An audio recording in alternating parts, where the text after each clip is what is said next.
All right, if you're like me last year, you were probably watching the Olympics in Rio, and your attention is probably drawn to more popular, more familiar sports such as beach volleyball, swimming, or gymnastics. There are also like an incredible amount of sports out there in the Olympics that are underrepresented or underappreciated in screen time. And that's why I'm here today to talk about water polo, one that has been getting attention but is still very unfamiliar to American culture. So my goal of this talk is to explain the fundamentals of the sport from using my own experience playing it in high school and from the Olympic rule set. So these are questions I get all the time from anyone, anytime I mention the sport. So I'll just go by each of them. So what does the standard game look like? Well, according to Barco.com, essentially 7-on-7, you're competing for the most points. You got one goalie and 6 people around the perimeter. You'll find that it's really strikingly similar to basketball by positioning, terms, stuff like that, which I'll get into a bit more. Which in water polo at the Olympic level is 35 seconds. That's how much time you have to shoot.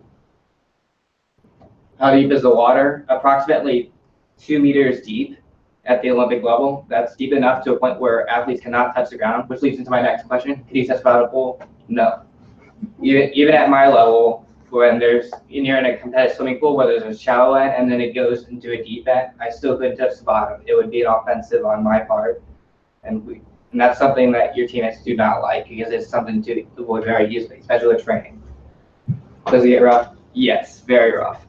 Especially when you look at American water polo versus European water polo, where we treat it as a more aggressive sport. I found moments where I was practically out wrestling like bigger guys for control, ball protection. And at the Olympic level, they're doing it really all the time. That's what makes it so interesting to watch. What would be some nitpicky rules?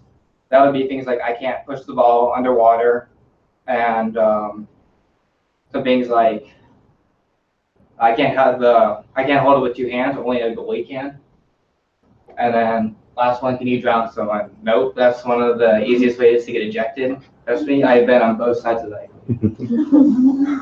So this is what a field layout looks like.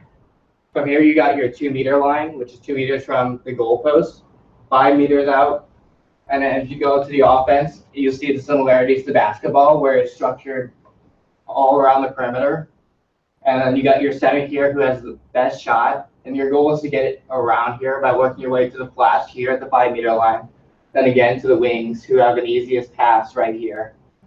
And the defense's job is to either block the goal, which I have illustrated here by getting in between the player and the goal, or by guarding the passing lane by moving towards each passing lane so they limit their options offensively.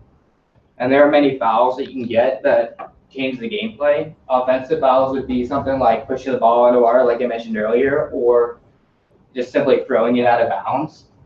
And that would result in immediate loss of possession, obviously. And then some minor fouls, which usually occur outside 5 meters, would be something like knocking someone's arm down while they're holding the ball. And that grants you a 3-second free throw to make your pass.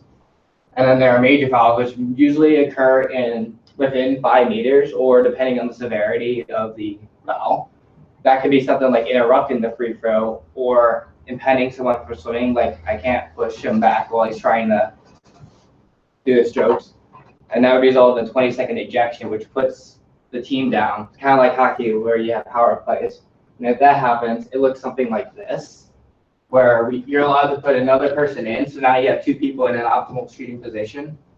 And your goal is now to work around and get through their defense while they're struggling to maintain guarding the 2 best shooters within the proximity of the goal, while at the same time blocking out any options from the outside shooters.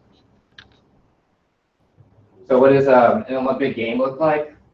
Well, according to FINA.org, what they start by doing is creating 2 pools and put the countries in evenly. And then the top 4, after playing everyone in your pools, they advance to the final bracket. Or for the women's case, because there's only 4 in each pool to begin with, everybody made it out. They were just seeded according to their record. And these are the actual results of the pools from Rio, where According to, well, also according to FINA, that Serbia won the gold, followed by Croatia, then Italy, or for the women's, the United States, followed by Italy, and then Russia.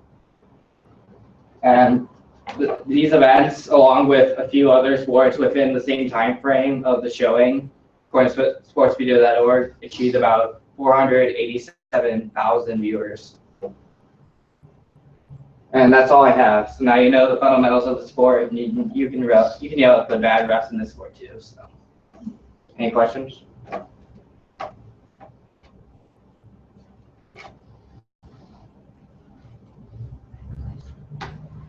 Do the points work like with basketball? Like, if you're further back and you get it in, you get more points? That used to be the case. It no longer is. You always get 1 point per goal. Why did you start playing water polo? I had a swimming background, and I mean, if I didn't play water polo, they would have hunted me down. So Yes. I already had intentions to play anyway. So I mean, it was a really hard sport, especially for me. It was not like as able-bodied as the ideal water polo player would be. So I thought about quitting multiple times, but I persisted for 4 years.